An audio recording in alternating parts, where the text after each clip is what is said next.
There are people who like to purport that they are entirely objective and rational. I am not one of those people.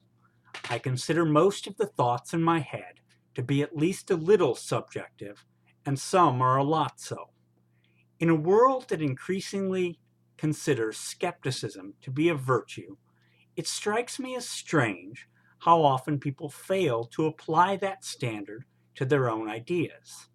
And while I do believe that things exist which are objectively true and good, I have found that people in general have trouble determining and agreeing what those are.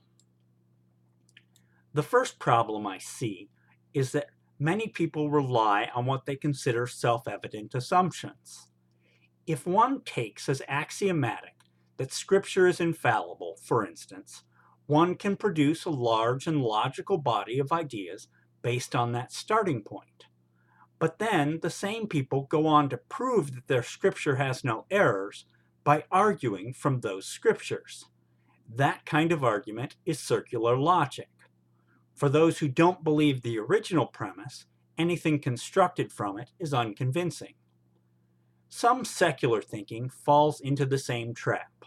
If one assumes that the scientific method is the only way to arrive at truth, and then uses the scientific method to prove that this is the case, it seems equally circular to me.